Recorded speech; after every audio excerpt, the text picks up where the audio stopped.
ओम शांति। आज हम जानेंगे कि हमें राजयोग क्यों करना चाहिए। कोई भी अभ्यास कोई व्यक्ति केवल तभी करता है जब उससे उसे कोई प्राप्ति होती है।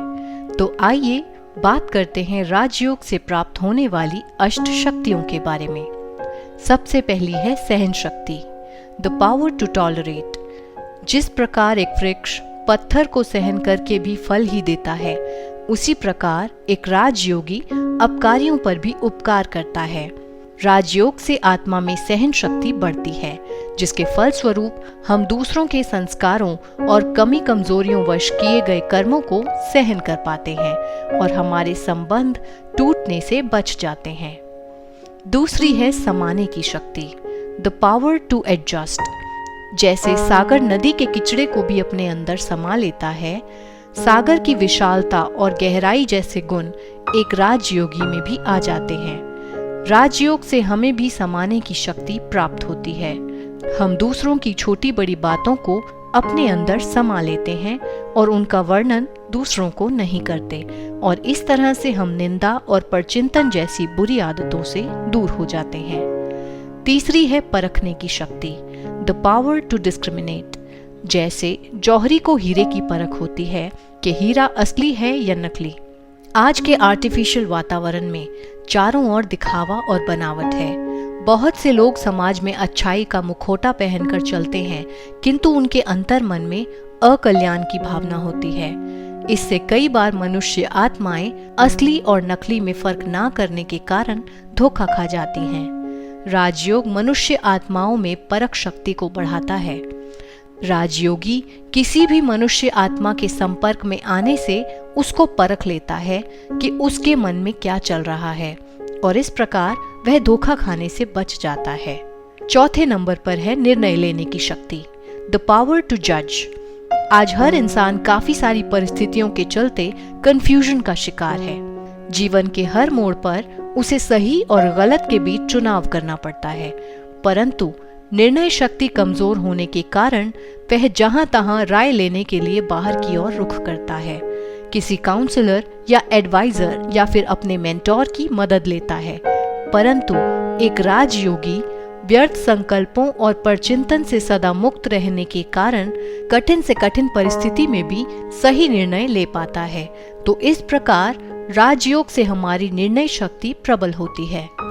अगली शक्ति है सामना करने की शक्ति, द पावर टू फेस। आज की विपरीत परिस्थितियों में जब किसी मनुष्य पर कोई विघ्न आता है तो वह टूट सा जाता है, या तो सदमे में चला जाता है या फिर डिप्रेशन का शिकार हो जाता है। राजयोग हमें सामना करने की शक्ति देता है। वो कहते हैं ना, तूफान से ही तो लड़ने खुदा ने तुझे गढ़ा है। अगली है सहयोग शक्ति, द पावर टू कोऑपरेट। दूसरों को सहयोग देना एक दैवी शक्ति है। आज सभी मनुष्य सहयोग देने से पहले ये सोचते हैं कि इससे मेरा क्या फायदा होगा। राजयोग हमें सहयोग देना सिखाता है। एक योगी अपने तन मन धन से ईश्वरीय सेवा में लगा रहता है, जिससे उसे अन्य आत्माओं का सहयोग भी स्वतः ही प्राप्त होता रहता है। अगली है विस्तार को संकीर्ण करने की शक्ति, द पावर टू विड्रॉ।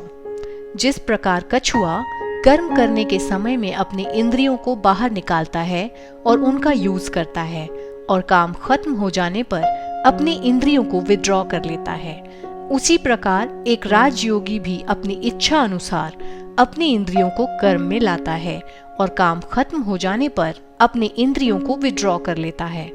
इस प्रकार वह अपनी शक्ति को व्यर्थ बातों में जाया नहीं होने देता। तो राजयोग हमें विस्तार से सार की ओर ले जाता है। और आखिर में है समेटने की शक्ति, the power to pack up. इस संसार को मुसाफिर खाना तो सभी कहते हैं, लेकिन वास्तव में अपने व्यवहारिक जीवन में वे इतना विस्तार कर लेते हैं कि अपनी अंतिम विदाई के समय में वे अपनी बुद्धि को समेटना चाहते भी नहीं समेट पाते। परंतु एक योगी अपनी बुद्धि को इस विशाल दुनिया में ना फैलाकर एक परमात्मा में ही अपनी बुद्धि को लगाए रखता है।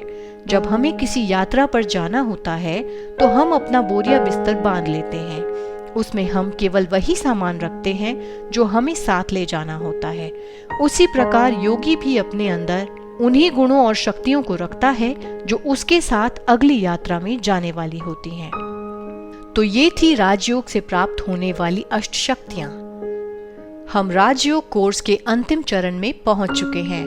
बहुत जल्द यह कोर्स कंप्लीट हो जाएगा। आप भी इन वीडियोस को अपने संपर्क में आने वाले लोगों के साथ जरूर शेयर करें। इससे उन्हें भी ईश्वर का सत्य परिचय मिल सकेगा। ओम शांति।